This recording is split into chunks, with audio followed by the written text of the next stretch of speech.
dapat lang po at nakita naman po natin yung justification ng denial. Maganda po, very rational, may basehan kung bakit. Inisa-isa ho yung mga naging basehan kung bakit dinenay, lalo na yung pagiging flight risk. Dahil nga mismo yung mga statements, mga public pronouncements, statements ng kanyang pamilya, lalo na again si Vice President. Yan ang problema kay Vice President. You know, yung, sorry to say this, yung kanyang arrogance.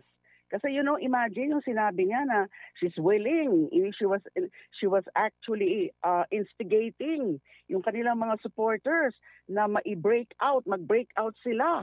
Naku, hindi ho yan uubra sa mga international tribunals like ICC.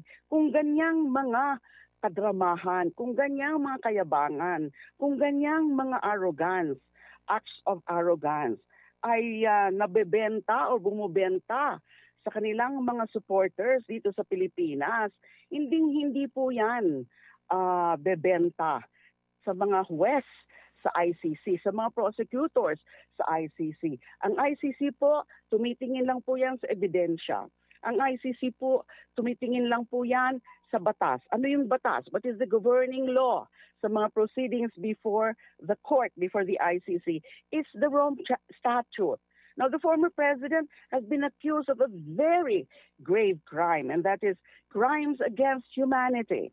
May mga ebidensya, malalakas na mga ebidensya. Hindi ho basta-basta pumapayag ang ICC na that pending the case, pending the proceedings, ay nagbibigay ng interim release. Kung sa atin ay yung parang bail, di ba? Yung interim release.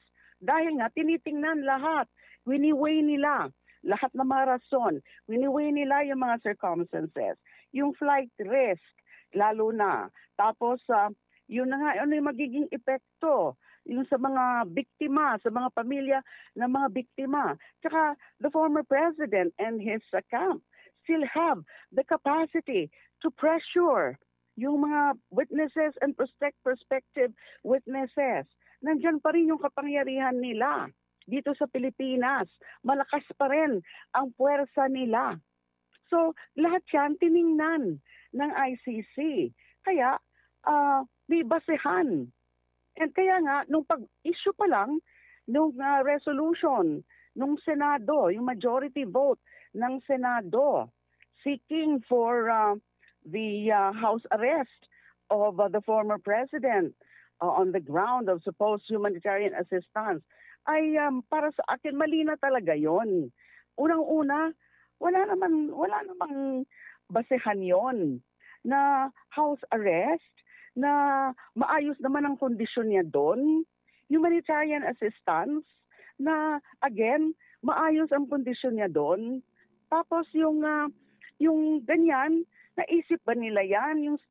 Di ba nila na-consider yung mga libo-libong mga biktima, na hindi man lang nila silang alang yung mga karapatan nila, na basta na lang mga pinatay without a due process. Rights. They keep on invoking now those things, human rights and humanitarian assistance. Pero noon, naisip ba nila lahat yon?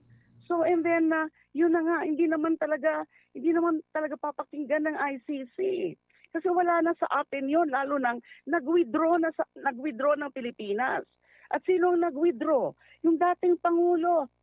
So wala na tayong parang, wala na rin tayong any moral standing and even legal standing to ask for anything from ICC. Kasi in the first place, hindi na tayo member state ng ICC. So that to me was a wrong move.